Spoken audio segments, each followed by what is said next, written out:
The flood drowned every giant and buried them beneath eternal waters. Or so they say. Some of us made it. Now no one will stop us.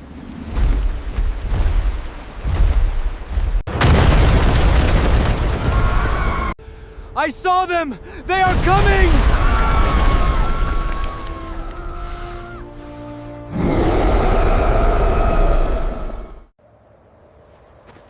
Do not fear the giants. The Lord fights for us.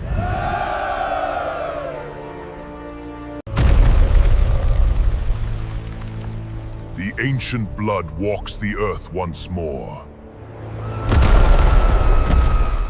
The flood drowned all the giants of the earth and buried them beneath the crushing weight of eternal waters. And yet, 400 years later, Moses' spies returned trembling with absolute terror. Before the entire congregation of Israel, they confessed the impossible. In Canaan, they had seen the Nephilim again. How could giants still exist if the flood had wiped out every last breathing being from the earth? The answer, many repeat, is comforting and reassuring. But according to the sacred text, it is entirely false. For the scriptures hide here a truth much more disturbing than they have ever dared to tell you. To understand what happened after the flood, you must first face the world that existed before it. We often imagine Noah's days as a simple time when men behaved just a little badly. We think of a generic moral decay of people who lied, stole, and completely ignored God. But the first verses of chapter 6 of Genesis describe something much worse, a biological apocalypse. The text states that the sons of God saw that the daughters of men were beautiful and took them as wives.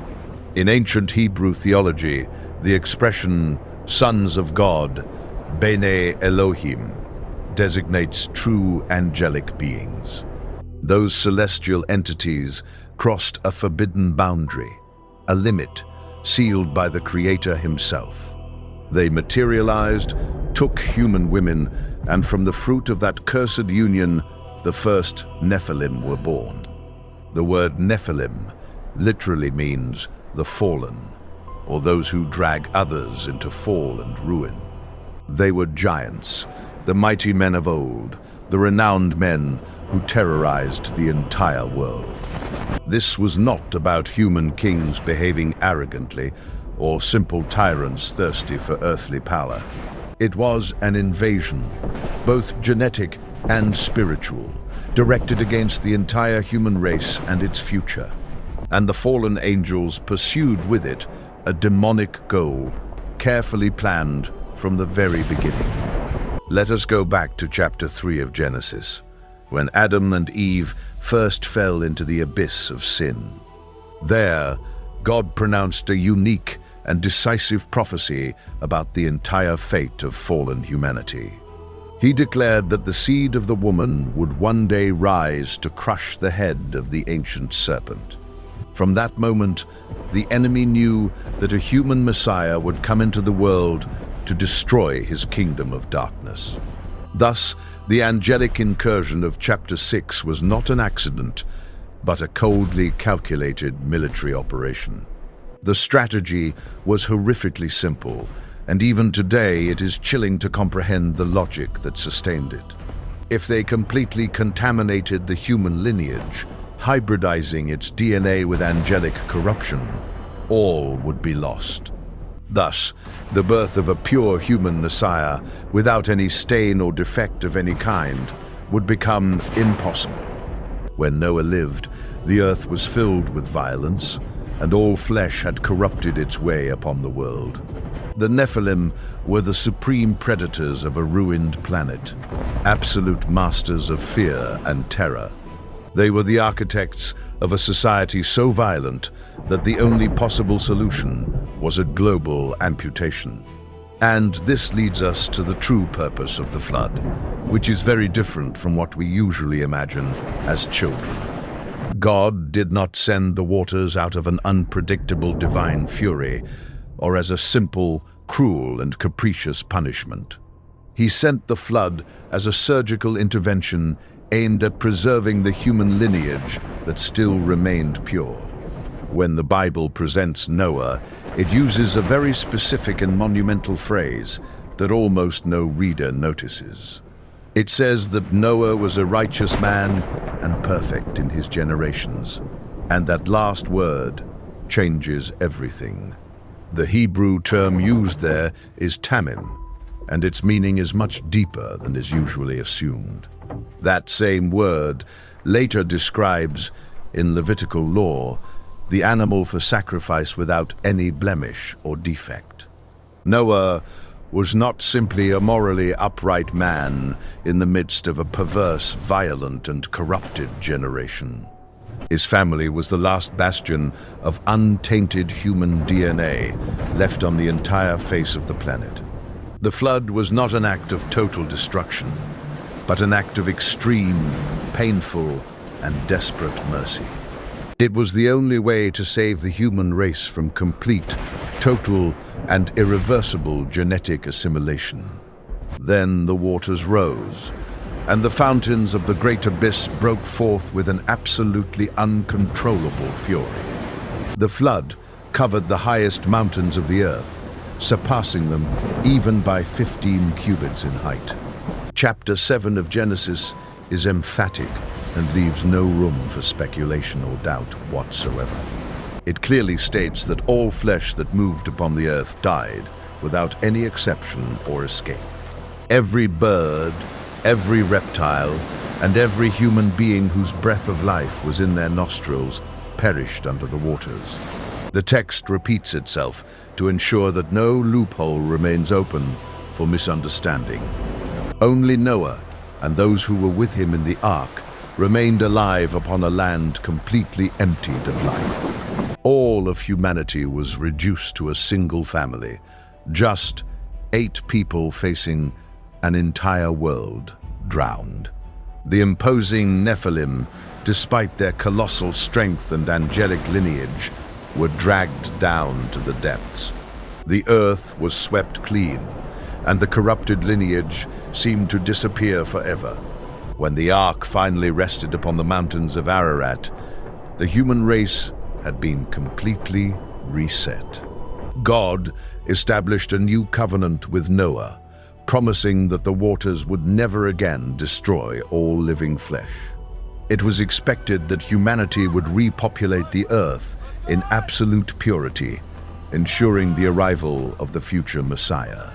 But something went terribly wrong after the soil of the world dried under the newly reborn sun. 430 years later, the children of Israel camped at the very edge of the Promised Land. Moses sent 12 spies to explore the region and assess the real strength of its fearsome inhabitants. When they returned, 10 of them were dominated by an indescribable fear that completely paralyzed them. They presented themselves before the entire congregation and delivered a report that shattered the nation's spirit. They declared that the land they had traversed was a land that devours its own inhabitants without mercy. And they affirmed that all the people they saw in it were made up of men of truly gigantic stature. There, they said, they saw the Nephilim, the descendants of Anak, who come from that cursed and ancient lineage.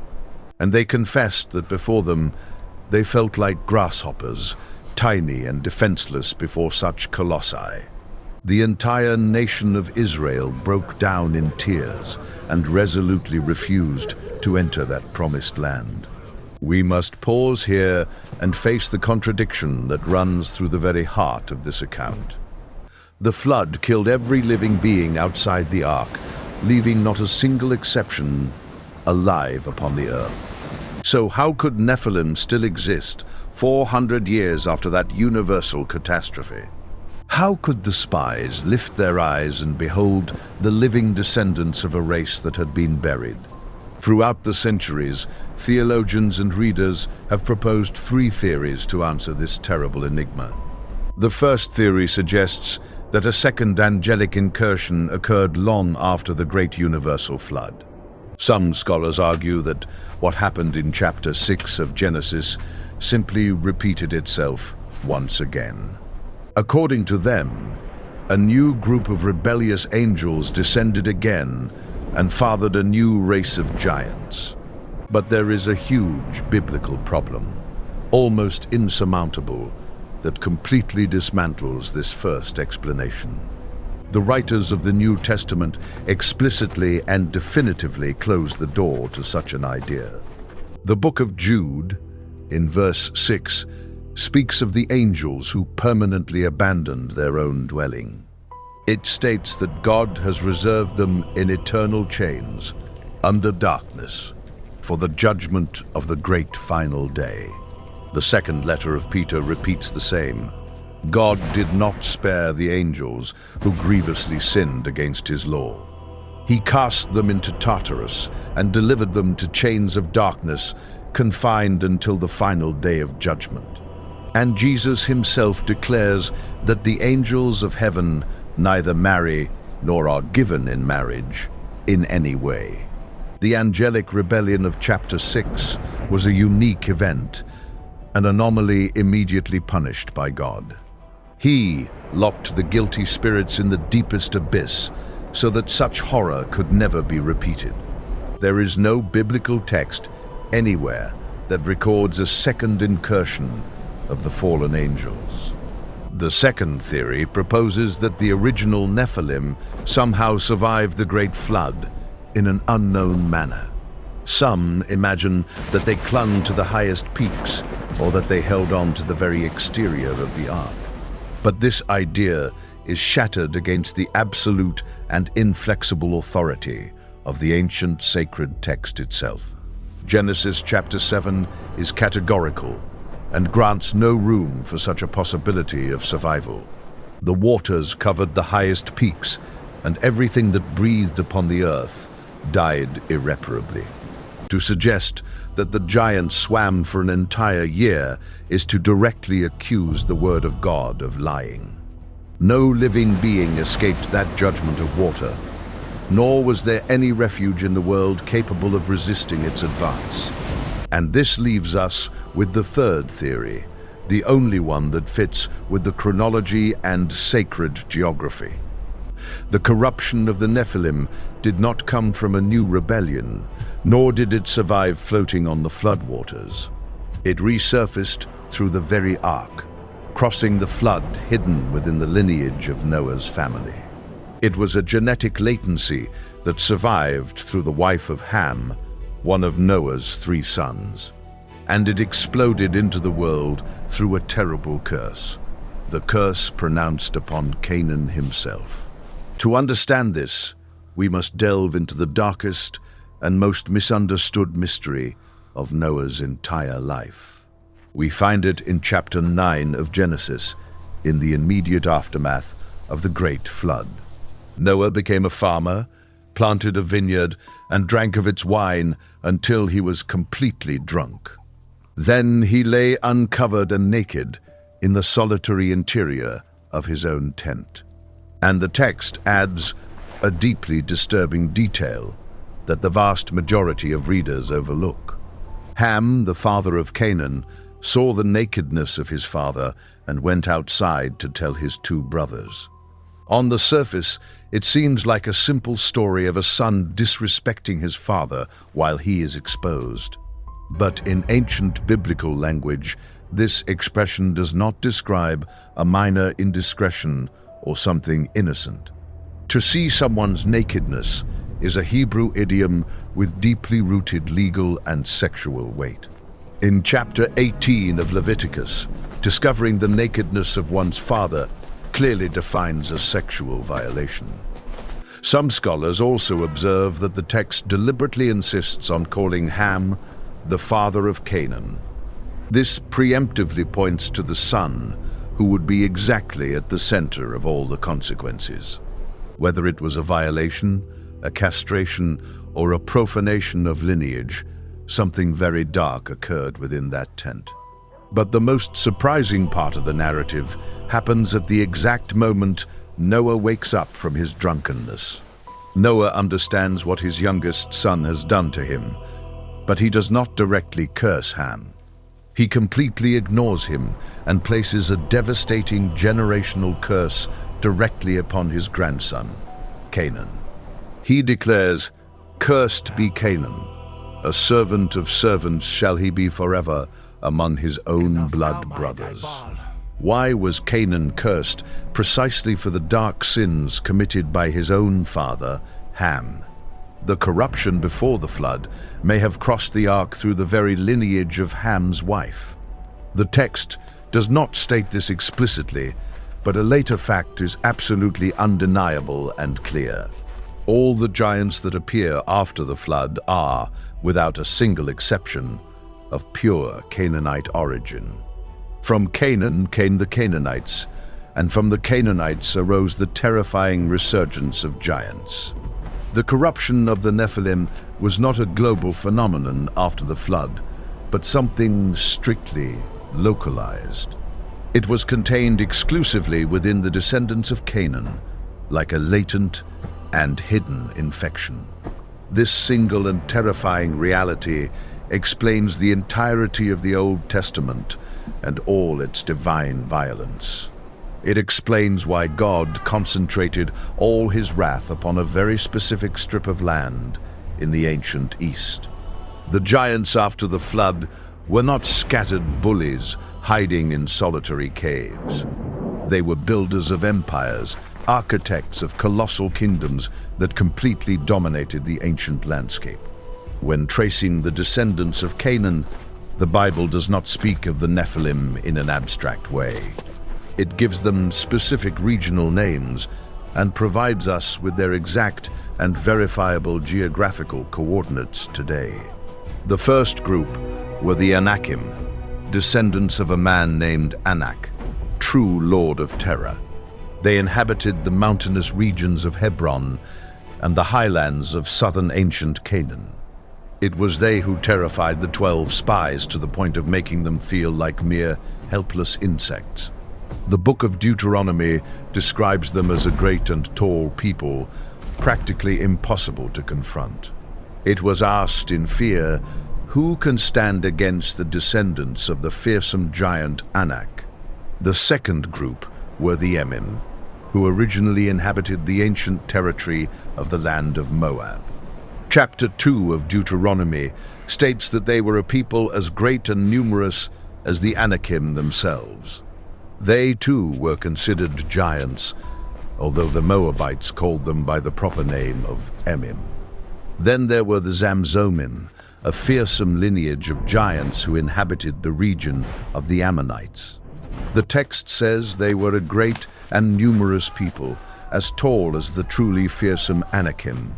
But the Lord destroyed them, wiping out another branch of that cursed lineage from the face of the earth. The Bible systematically traces the expansion of this corrupted blood throughout the ancient East. But the most famous branch, and perhaps the most fearsome of all those giants, was that of the ancient Rephaim. The word Rephaim carries dark connotations, the spirits of the dead, the shadows of the abyss. And the absolute pinnacle of that ancient Rephaim lineage was a powerful monarch named Og, the king of Bashan. Og was not a myth or a mere legend. He was a historically documented and deeply real chieftain. When Moses and the Israelites approached the eastern side of the Jordan, they clashed directly with him. In chapter 3 of Deuteronomy, the Bible freezes the narrative to give us a surprising forensic detail. Verse 11 states that only Og, king of Bashan, remained of the remnant of the ancient and colossal giants. And it describes his bed, a bed of iron 9 cubits long by 4 cubits wide, according to the measure. Pause for a moment to understand exactly what the biblical text is describing with such a measurement. A standard biblical cubit measures about 45 centimeters from the elbow to the tip of the middle finger. That bed measured, therefore, more than 4 meters long and almost 2 meters wide. Something truly colossal. Whether it was a royal bed or a huge iron sarcophagus, the mass needed to fill it is simply astonishing. Og was the last great chieftain of the Rephaim of the north, and God commanded that no mercy be shown to him. The Israelites completely destroyed him and took possession of his 60 heavily fortified cities.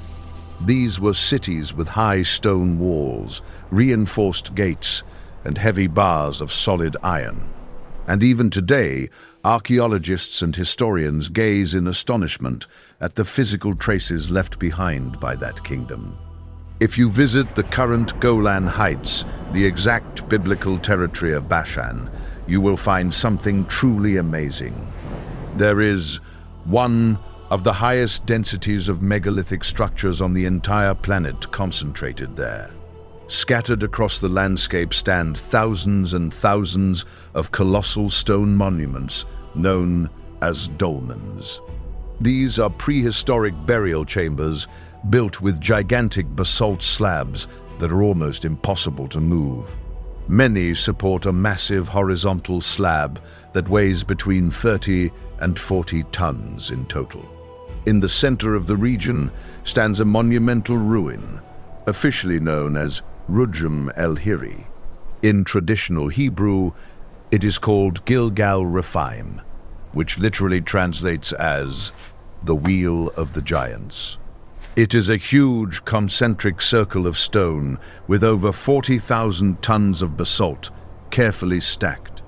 In its exact center opens a silent burial chamber, waiting since truly immemorial times. Experts cannot name with certainty who moved those stones without any modern machinery. But the biblical text had already named them thousands of years ago, the giants who built the land of Bashan. Those titans constructed architecture designed for colossi and left their mark engraved in the earth. When you understand the reality of the Canaanite giant clans, the entire Old Testament changes completely. Then, one of the most difficult and controversial problems of the entire Bible read until today is resolved. We are talking about the conquest of Canaan, so often accused of being a mere chronicle of ancient genocide. For centuries, critics have pointed out the passages where God commands no mercy to be shown to the enemy. In chapter 7 of Deuteronomy, God commands not to make any covenant with the inhabitants of the land. In chapter 20 of Deuteronomy, the divine mandate is even more severe and much harder to accept. You shall not leave alive, says the text, absolutely anything that breathes within those condemned cities. Modern readers judge these words with the perspective of current ethics and recoil in true horror. They accuse the God of the Old Testament of being an unrelenting exterminator, thirsty for innocent human blood. But when reading the text through the lens of the Nephilim insurgency, the entire picture transforms suddenly. God's mandates are not an ethnic cleansing, but a divinely calculated and necessary mandate. The conquest of Canaan was not a war for land, but an extraordinarily precise genetic purge. God was reclaiming the exact purpose of the global flood, now using the swords of the people of Israel. The lineage of Canaan had become the localized epicenter of the corruption of the ancient watchers. If that blood was not completely amputated, the infection would spread unchecked throughout the known world. It would forever contaminate the genealogy of Abraham, Isaac, and Jacob, completely ruining the promise. And if that genealogy failed, the womb of Mary could never give birth to the perfect and sinless Son of God. The conquest of Canaan was, at its core, the very defense of the salvation of the entire lost human race. And yet, God showed himself deeply patient before ordering that final and terrible intervention. In chapter 15 of Genesis, he announced to Abraham that his descendants would be slaves for 4 centuries, and he gave a very specific reason for such a delay. The iniquity of the Amorites was not yet complete. God granted the Canaanite tribes 400 whole years of grace and true opportunity for change. But instead of repenting, during those 4 long centuries, they built empires raised upon horror. They constructed kingdoms centered on child sacrifice, dark rituals, and the breeding of giants. When Joshua finally crossed the Jordan River, the measure of their sin before heaven was already completely full. The time of mercy had expired, and the definitive time for surgery had finally arrived. This military operation is nowhere demonstrated as clearly as in the very life of Caleb. Caleb was one of the only 2 spies who believed that God could defeat the giants of the land of Canaan. 45 years later, now an 85-year-old elder, he rises to claim his inheritance. But Caleb does not ask for green pastures or peaceful valleys where he can spend his last years in peace. In chapter 14 of Joshua, he directs his gaze toward the most fearsome mountain stronghold in the entire region. It is the most fortified bastion and most infested with giants of that vast and dangerous ancient territory. And with unwavering faith, he demands precisely that mountain, the most dangerous of the entire vast territory. "Give me this mountain," he says, "of which the Lord spoke on that distant day before all the gathered people.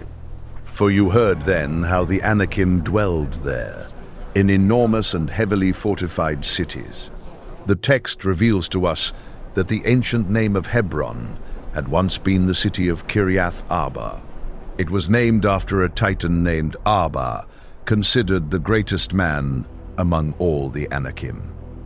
Caleb, carrying 45 years of just waiting, climbed the mountain to face terror face to face.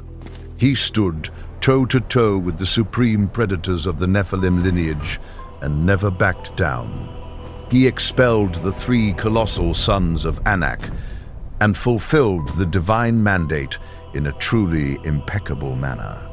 Caleb executed God's order without failing in anything, but the rest of Israel did not act with the same courage.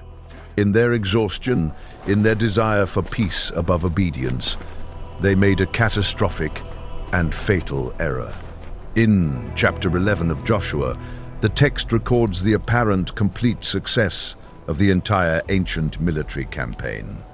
Joshua exterminated the Anakim from the mountains, from Hebron, from Debir, and from the entire extensive region of Judah. He completely destroyed them along with their cities, and the mountainous land was finally left completely clean.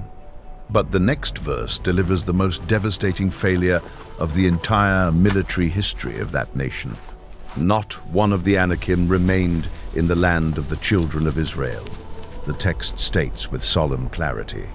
Only a few remained alive in 3 specific cities, in Gaza, in Gath, and in Ashdod, along the coast of the sea. Joshua expelled the giants from the mountains, but the conquest remained dangerously incomplete and half-finished.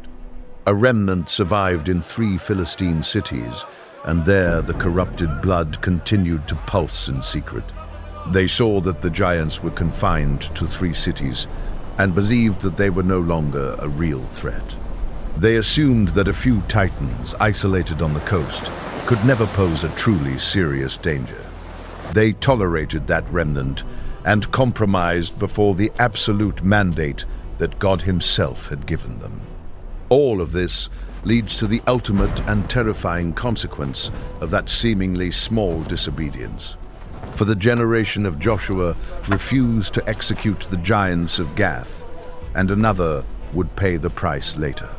A young Israelite shepherd would be forced to face that failure 400 long years later.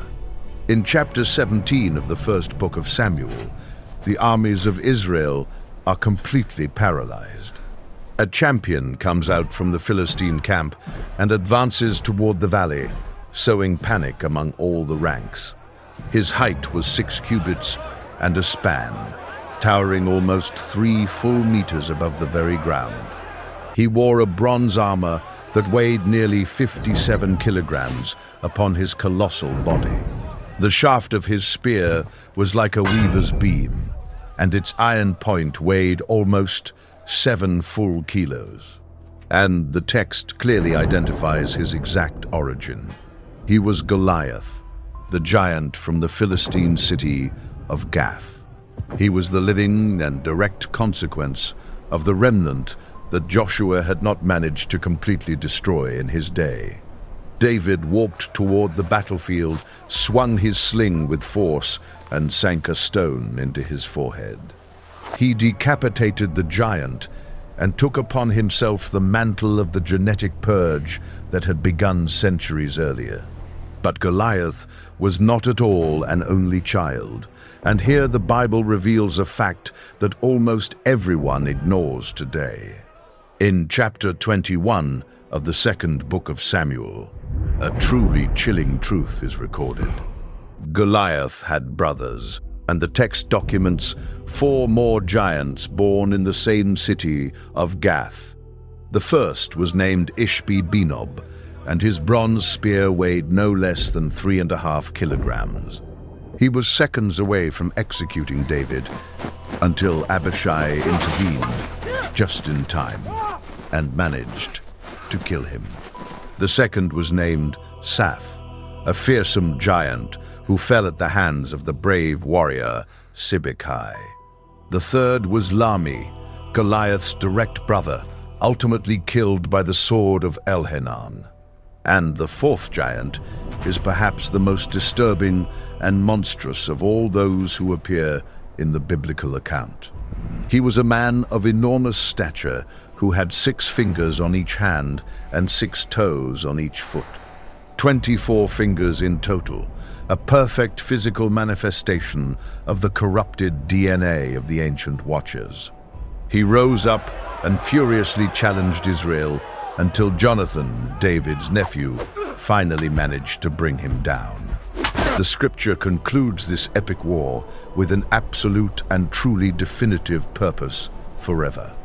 These 4 were born in Gath and fell by the hand of David and by the hand of his brave and faithful servants. The lineage of the Nephilim after the flood was finally extinguished in the ancient dust of the east. The remnant was completely destroyed, and the messianic lineage was finally secured for the future. The story of the Nephilim is much more than an ancient mystery or a simple tale of mythological horror. It is a deep and devastating mirror raised directly before the very soul of every living human being. The same spiritual forces that move the history of Israel operate today in your own daily life. We must recognize a terrible and silent law, the law of the remnant that imprudently is left alive. Joshua expelled the giants from the visible mountains, but left a few alive on the distant coast. He tolerated them because they seemed contained, and for that reason, centuries later, a child had to face a titan. The truth, without concessions, is this: the sin you do not execute today will be tomorrow's giant in your own children. What Gath exactly are you leaving standing, still alive, within your own weary and wounded heart?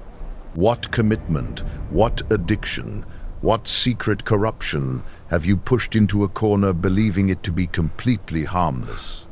You cannot negotiate with the corruption of the enemy, nor sign treaties with what you were ordered to destroy.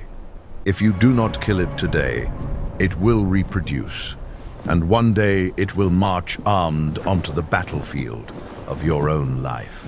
And it will come demanding your complete surrender, dressed in the same armor of the enemy you once chose to ignore.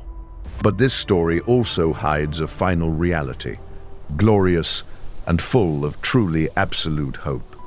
The armies of giants could not protect the Nephilim from the inevitable judgment of the Almighty God.